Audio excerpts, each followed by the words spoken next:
Здравейте, драги слушатели, и добре дошли в още един епизод от подкаста Пътеки през Вселената. През това време, в което ме нямаше, между този епизод и предният, се сетих за една от интересните истории, които бяха доста нашумели на времето. Сетих се за онзи сержант Чарлз Хол и за неговите истории с така наречените високи бели. Раса от хуманоиди, извънземни същества, с които той по неговите собствени разкази е съжителствал всеки ден, докато е бил военен. Поредицата от книги, които Хол пише вследствие на тези си опитности, които се наричат Millennial Hospitality, имах така удоволствието да се запозная с една от тия книги преди доста години. Описват срещите му с тази раса от човекоподобни извънземни, които наистина изглеждат буквално като човеци, но с някои основни разлики. Едната от които е изключително враждебното им отношение към нас. Тези, чиято планета се предполага обитават временно, или ние така си мислим. Защото може би ще изникне въпроса: наша ли е въобще тази планета и какво по дяволите всъщност човешката раса. Историята се развива по време на двугодишното назначение на Чарлз Хол във военно-въздушната база Нелис. Това са годините между 1965 и 1967 година. Пред вас стои една история, която на времето имаше огромен ефект на въздействие върху публиката. Импакта, който носиха тези разкази преди да речем 15-20 години, когато информацията не беше така масова, беше наистина голям. За информация на по-младите от вас. Международното Remote Viewing общество обаче знаем, че тази информация е разследвана посредством метода и специално по тази тема почти всички данни са потвърдени. Съществуването на базите, техните локации, наличието на извънземни хуманоидни същества и така нататък. По разказите на Хол, между другото, и няколко ютубъри дори са правили опити да локализират и са локализирали точните места, които той описва. Разположени в огромен пустинен национален парк за диви животни в Невада, онази живописна пустиня, в която почти няма изкуствени структури, планините не ли се състоят от почти нищо друго, освен спираща дъха природа. Не особено зелена, но спираща дъха при всички положения. Разглеждах в нета за какво става въпрос и наистина доста красиво. Това е фонът, на който се развива историята на Хол. Всяко събитие, което описва, може да се каже, че се състои от едни и същи основни елементи. Това са един пейзаж, едно време, едни хора и хуманоиди, летателни апарати, понякога метеорологични бараки, случайно зърване на врата на хангар и, вярвате или не, детските площадки на така наречените високи бели и тяхното брутално понякога отношение към нашият вид. Историята според мен плаче за визуализации на тези елементи и дано някой от големите продуценти се сети, защото би се получил уникално добър филм, описващ една история, която се потвърждава и от други източници и за която има много данни, че е истинска, визирайки присъствието на тези така наречени високи бели. От вас искам да направите всичко възможно и да усетите вибрацията на самата информация. Искам да извлечете от нея само това, което по ваш личен усет е истинско и валидно за вас самите. Тези истории трябва да се приемат спортно и никога за чиста истина. Кои са тези същества? От кога са тук? Откъде са точно? Какво искат от нас? Какво правят на нашата планета въобще? Някои от тези въпроси никога няма да бъдат отговорени, но нека видим какво казва Чарлз Хол за тях. Започваме и отново добре дошли в Пътеки през Вселената. Говорихме за визуализация в образи на тази уникална история, нещо, което силно се надявам някой ден да се осъществи. За сега обаче ще използваме вътрешната визуализация на съзнанието и ще се опитаме да гледаме този филм, прожектирайки личните спомени на Чарлз Хол. Именно те ще са нашите кадри в случая, защото не разполагаме с нищо друго. Визуалните изображения биха имали стойност отвъд естетическата такава. Те също биха демонстрирали осъществимостта на някои от нещата, които Хол описва.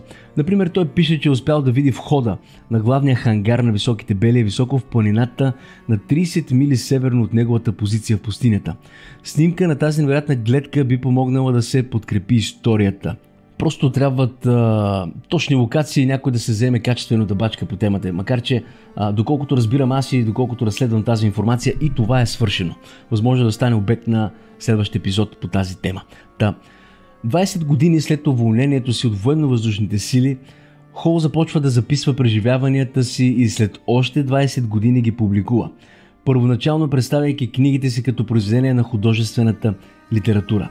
Ако никога не беше преобърнал себе си и беше започнал да твърди, че те са истински истории, макар и леко модифицирани, за да защити самоличността на някой от героите, нямаше да има смисъл да се връщаме назад и да се опитваме да реконструираме събитията така, както са се случили на място. Когато пише историята си, той не знае, че може да е възможно да се реконструира как тези елементи се вписват в пейзажа и по този начин да се тества възможността за това, което твърди, че е видял. Ден днешен обаче технологията го позволява. Тогава, когато той пише тази книга, той не знае, че данните за надморската височина просто с висока разделителна способност и сателитните изображения на обхвата на базата Нелис някога ще бъдат предоставени на обществеността или че софтуерите и изкуственият интелект, способен да прави фотореалистични изображения от необработените данни, ще бъде широко достъпен ден днешен и дори децата на 15 години ще могат да направят картинки по темата. И все пак тези неща са се случили и това прави възможно създаването на реалистични илюстрации и дори видеоанимация на поне един елемент от неговата история, да речем пейзажа, в който се развива тя, и би било супер интересно. Нека обаче да се върнем малко към самото начало на историята и да ви я разкажа от нулата. Именно в това е интересното за много от вас. Искате да знаете и попивате като гъби всякаква информация, свързана с описание на извънземни същества. Чарлз Хол е пенсиониран ядрен и военен физик от военно-въздушните сили на САЩ. Той не е някакъв си абсолютно така случайен човек. Хол е ветеран от Виетнам и е обучаван също така за наблюдение на времето. Метеорологичен специалист е. Това е и нещото, което той прави в тази база. След войната е изпратен във военно-въздушната база Нелис, която се намира близо до Лас Вегас, пустинята Невада, където му е позволено да брода из инсталациите и пустинята в периметъра на базата. Където пък той попада на нещо изключително фрапиращо, странно и дори шокиращо за него самият по собствените му разкази, така както той разказва нещата. В крайна сметка и в хода на това разследване ще се окаже, че е използван за опитно зайче от страна на американската армия, но за това ще стане въпрос по-напред в епизода. Хол, тези така наречени от него високи бели, реално той им измисля и името. Никога не знае истинското име на тяхната раса. Чисто физически ги описва като високи от 6 до 10 фута. Това са между 183 и 3 метра височина и казва, че могат да живеят до 800 земни години. Според героят на нашата история днес, когато достигнат възраст еквивалентна на около 400 земни години, тялото им започва да расте много и вътрешните им органи не успяват да издържат на този растеж, започвайки така техният процес на стареене и съответно на естествената им смърт. Бели като тебешир, имат абсолютно човешки и красиви черти и с добър грим може да се разхождат преспокойно по улиците без никой да разбере, че тези същества са извънземни. Очите им са малко по-големи от нашите, много красиво сини и леко дръпнати към краищата на лицето, а с напредването на възрастта добиват розов цвят. Имат тънка, дълга бяла коса, почти сребриста на цвят. Хълбоците и краката им са оформени като нашите, но се движат по много различен начин, тъй като са свикнали с по-голямата гравитация на родната им планета, а изкуствената среда вътре в базите им е еднаква с тази на планетата им, макар че за тях не е никакъв проблем да се разхождат насам натам и на Земята. Обикновено носят дреха, която е нещо като бял гащеризон с алуминиев външен вид, напомнящ на брезент с ръкавици от същият материал. Необичайното е, че тези костюми излъчват поле от флуоресцентна бяла светлина, която е вид технология. Според описанието, те са изключително пъргави, но много крехки. Зарастването на счупена кост при тях може да отнеме до 5 земни години или повече. И затова са агресивни срещу всякакъв физически човешки контакт или грубо вмешателство в начинът им на живот. В техния свят няма спорт поради физическата им слабост. Това е една от техните особености. Спорта не е част от техните традиции. Те намират за странно хората да си взаимодействат с животни. Според доклада на Хол, те самите нямат животни, никакви животни в техния свят, защото лесно могат да ги наранят или убият. Елиминирали са почти всичките животински форми на собствената си планета по тази причина. Един вид яки космически, много напреднали технологично параноици и скучняри от моя гледна точка, но тук моята гледна точка ще я намесвам само от време на време, за да може да вникнете и в контекста на изключително грешното схващане, че има само крайно добри или крайно лоши. Тия същества, а и не само високите бели, си имат култури, субкултури, имат си традиции, обичаи и разбира се, имат си адженда. Пребиваването им тук не е случайно. Така че нека видим още от описанието, представено ни от Хол, защото то е интересното в случая. В разговорите си с тях, всъщност те казват, че това е характеристика на човешката раса, защото в няколкото населени техни свята няма никакво съжителство с животни или с така наречени по-нисши същества, така както те самите ги разглеждат, макар че разглеждат по този начин и нас, ще видите след малко. И ето как влизат по този начин в директен разрез с реалността тук, защото животните, нашите земните, особено бозайниците най-вече, тези създадени или еволюирали редом с човека, са толкова или много по-интелигентни. Може би и от самите тях. Думата интелект е много широк термин. От тук започва да личи и аджендата. Личат и традициите, оттам и типа съзнание.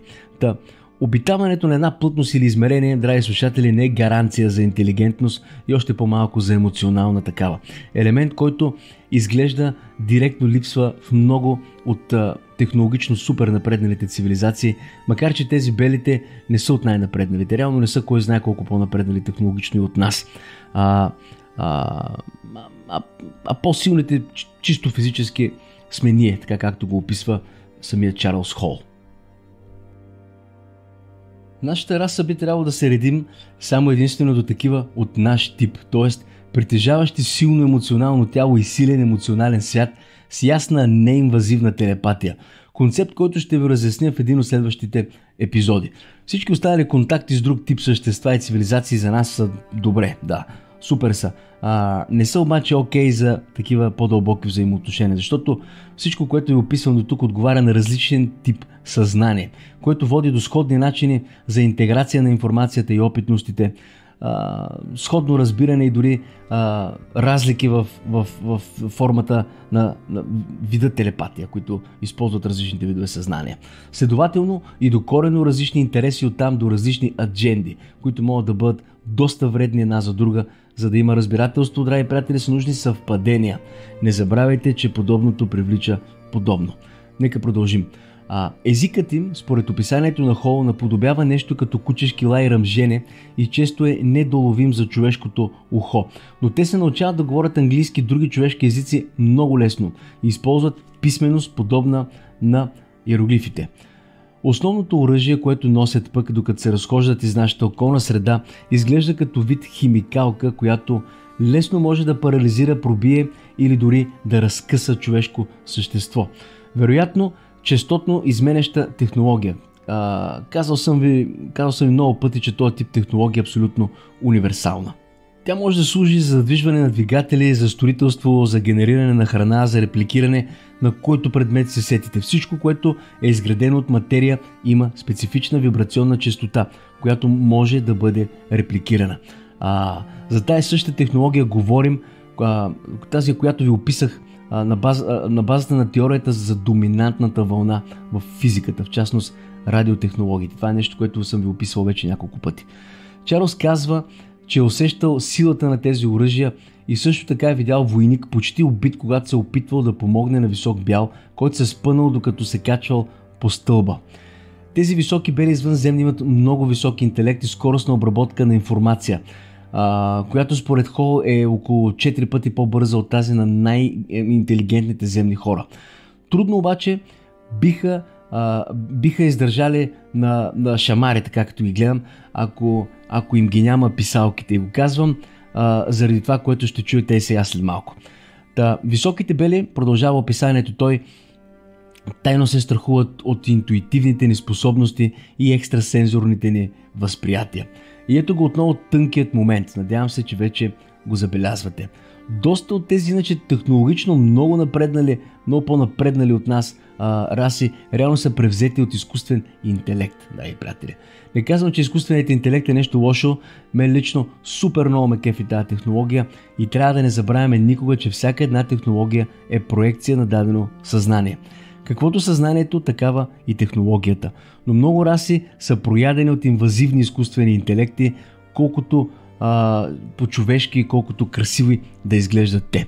В нашия случай ние не трябва да приемем такива технологии от тях, от такъв тип същества, а от емоционални като нас. Високите бели, освен това, са виждани многократно. И има много техни описания, стоящи и зад брутални експерименти с хора и с животни. Не са от добрите, така да кажем. Макар че на ниво отделни индивиди нищо не можем да съдим от тази си гледна точка. Наблюдавани са в нещо като носталгични състояния, в които изпадат. И явно обичат да се взират звездите, когато се намират именно в такова ментално състояние. През горещите летни нощи край тази база в Невада.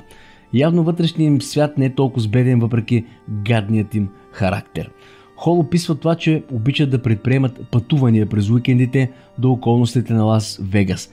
Тоест, с правилната нагласа вероятно грим се смесват перфектно с местните, особено в градове като Лас Вегас. Вижте, ако беше Ямбол, 100% щяха да бият на очи, но в Лас Вегас определено е друго.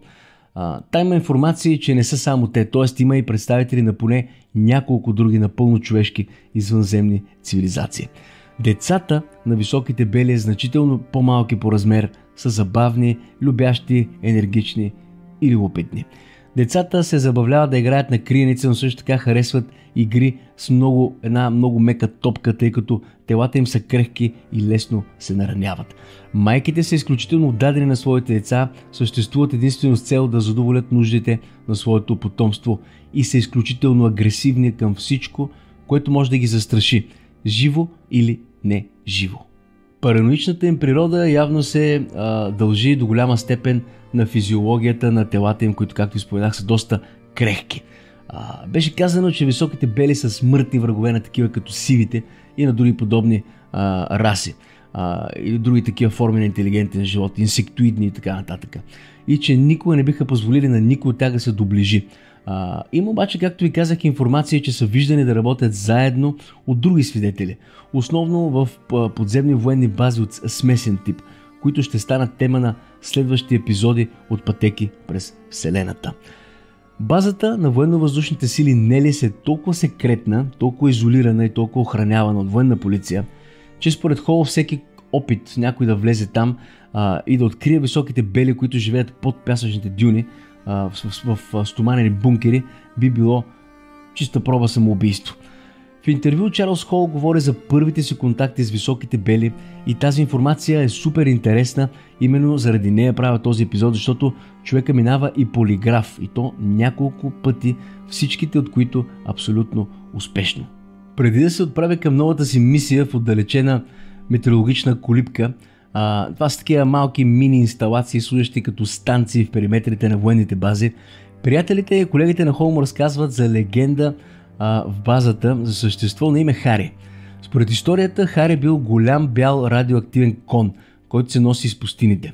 Хари обаче, както ще се окаже, именно един от старите извънземни от високите бели, който има навика да общува с човеците наоколо. Хол вярва, че това е забавна история, предназначена да го сплаши като нов кадър. Зайците, знаете, че по международно правило си ги базикат и не го интересува много факта, че историята аджеба е истинска. През пролетта на 1965 година колегата, когото щеше да замени като наблюдател на времето, военен метеоспециалист в базата и нейната периферия, неохотно го завежда на кратка обиколка на метеорологичните бараки, разположени в различни части на външният периметър. Докато шофира камиона, когато идва да го вземе обаче, въпросният му колега военен е видимо парализиран от страх. Трепери и отказва да излезе от камиона. Вътре в кабината Хол намира хвърлен метеорологичният дневник, сякаш нищо не е свършено и човека просто е искал да изчезне оттам. След като се върнал в базата, мъжът казал на Хол, че никога повече няма да се върне и че зарязва Чарлз именно така. Оставен да измисля всичко за себе си, Хол се изолира и започва да осъзнава, че не е сам и че нещо странно може би се случва. Какво ли е видял колегата му все пак? Чарлз Хол заради работата си е принуден да бъде там един вид. Задържа се на мястото, иска или не иска. Първо той започва да забелязва и наблюдава групи от мистериозни плаващи светлини в небето. По-късно започва да вижда и странни бели фигури. Хол описва първия път, когато видял висока бяла жена в казармата късно през нощта. Тя държи мистериозен квадратен предмет и се спотайва в тъмнината. Значи и те самите не помагат нещата да са малко по-малко мистериозни за нас, човеците. Чарлз описва как се е почувствал толкова шокиран от сцената, че единственото, за което е можел да мисли, е да продължи да върви и просто да се върне в леглото. От тогава срещите с тези високи бели продължили и се зачестили. Един ден той видял младо момиче да тича през лабиринтите от пустинен пелин и отишъл да помогне. Когато се приближил обаче, нещо като странни звуци сякаш го заобиколило. Вид технология, може би. Успява да се приближи и разбира, че тя не е човек. Можех да видя, че беше малко момиче, но не беше малко човешко момиче, казва Хол. Шокът, който изпитах, трудно може да се опише. Обзет от страх, той се улюлява обратно към метеокабинката.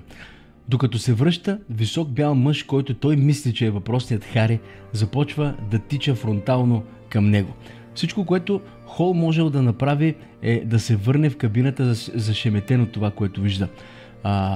След което по неговите описания изпада в фаза на отричане. Не иска да повярва, че срещата му с тези същества е била истинска. След мъчителното преживяване, нашия герой продължава да вижда високите бели около метеорологичните палатки и бараките. Започва да забелязва, че те го наблюдават с любопитство и дори слушат разговорите му. Появява се жена, която го гледа лично него. Интересен е, бялата е като тебешир кожа и цвета на костюма и почти отразяват лицето и тя го наблюдава. След като известно време го следва, друг се изправя, за да разбере Хол, че той също е там. Жената не е сама. През цялото време тя си има придружител, който един вид я пази, докато тя наблюдава нашия герой. Сам е обаче Чарлз в пустинята. Представете си го горкичкият Хол. Няма кой или чрез кой или как въобще да потвърди опитността си. Истинско ли е всичко това или умът му си играе с него? Той очевидно беше напълно реален и тя беше напълно реална. Не може да го приеме емоционално, разказва той в едната от книгите си. След тази среща постепенно нашият герой започва да общува с същество на име Хари. Същия този Хари.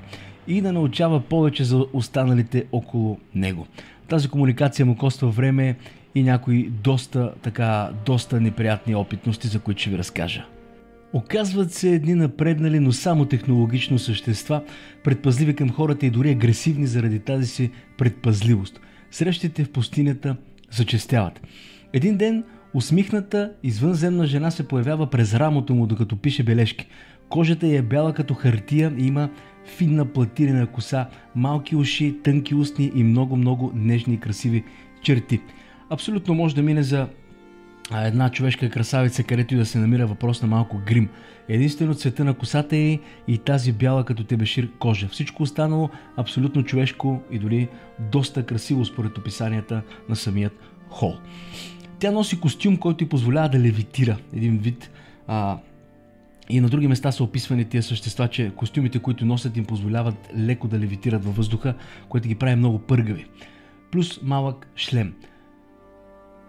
След преживяването нашия герой се чувства сякаш полудява, без да има кой да му помогне.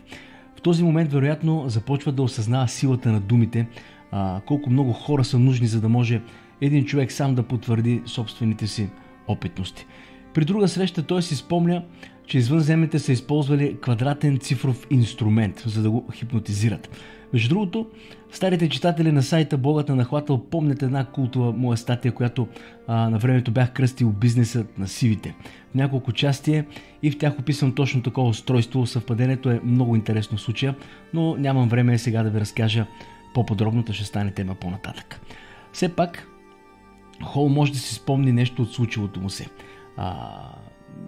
Не са правили така, че да губи памет на цяло.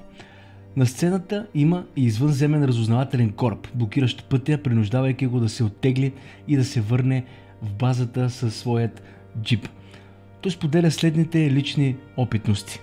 Те не могат да ги търсят или да ги доближат. Те трябва да стигнат до вас, а децата са особено любопитни по природа. Да бъдеш изолиран в пустинята беше травматично преживяване с някой толкова различен и очевидно много по-напреднал от нас.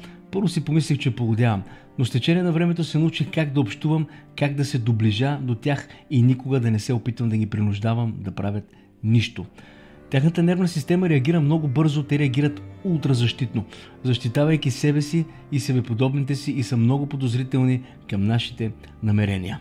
Както ги описва, те извънземни нашия герой, те виждат хората като един вид като диваци или като горили, които нямат какво да добавят към тяхното съществуване толкова напреднало в кавички и не се колебаят да нападнат или дори да убият човек, който показва и най-малкият признак на агресия. Но какво е за тях агресията? Агресивността може да се разгледа като внезапно телесно приближаване, дори да не е нарочно, неуместни думи, физически докосвания, резки движения и така нататък. Поради което високите бели предизвикват голям страх сред войниците във въздушната база и дори има информация за няколко негативни инцидента, свързани с тях. Например, Чарли описва жена от тази раса, която искала да убие войник, който без да знае е ударил сина и с камък е наранил ръката на детето. Войникът хвърлил камък по това, което смятал за бяло куче, което го преследвало далечината около мястото, на което се намирал постът му в периметъра на базата. Високите бели често плашат новобранци и войници, които пък често си мислят, че са диви животни в тъмнината и са напълно ужасени от тях. Инцидентът с детето кара високите бели да заплашат войника със смърт, ако не си тръгне незабавно и обещае, че никога повече няма се върне. Ето как въпросният войник описва инцидента пред нашия Чарли Хол. Опитах се да я вразумя. Казах й, че не съм чупил ръката на момче и че обичам да играя с деца. Тя не чу нищо от това. Така че съм твърде глупав, за да знам какво съм направил. Тогава ми каза, че американските генерали са поискали да получа предупреждение, преди тя и нейните приятели да ме убият. Тя каза, че това е предупреждението и ако някога се върна, нейният капитан определено ще ме убие. Други военни са имали подобни негативни срещи със съществата. Един инцидент е особено показателен, тъй като включва готвач от армейската база, който по невнимание е влязъл в кухнята в деня, когато базата била затворена. Той бил заплашен със смърт, защото просто изплашил някои от децата на високите бели. Следователно, нямало счупени кости или наранявания, просто им оплашил хлапетата със своето така внезапно влизане. Ето и как Хол описва инцидента и как готвачът разказва за случилото се. Човека явно е бил много оплашен, защото го казва точно по такъв начин звучи. Те са там, Чарли, не се връщай там. Ще ги изплашиш като мен. Ще те убият, ако ги изплашиш. Това ми казаха. Онзи високият въгъл, каза ми го той. Каза, че ще ме убие, ако отново изплаша децата им. Хол също разказва за инцидент, който се случил в базата в пустинната зона, когато висок бял искал да го впечатли с технологичното си превъзходство, хвърляйки камък по него към главата му и спирайки летящият камък във въздуха точно пред самото му чело. И накрая, ако има някакво съмнение дали извънземните от високите бели наистина убиват хора, които не им се подчиняват, ето една история, описваща какво е разказано от сержант, който е бил част от военна група, придружаваща генерал-лейтенант на среща на високо ниво с извънземните. Кажете им да запомнят, че учителят им е наредил да стоят далеч от погледа зад стаята.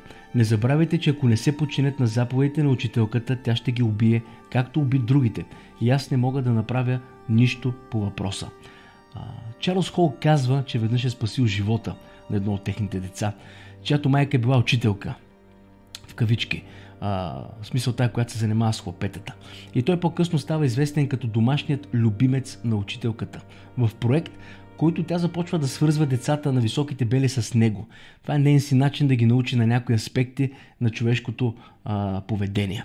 Ето как извънземната учителка представя Чарли на майките на някои от децата на високите бели. Това е Чарли, гордо заявила тя. Той е идеален за моя проект за домашни любимци. Вижте колко нежен е той и вижте колко лесно можем да го контролираме. Следователно е ясно презрението, което тези високи бели изпитват към нас и снизходителното отношение, което имат. Дори към онези човешки същества, които са им извършили безвъзмездна услуга, типично по-нашенски, по-човешки.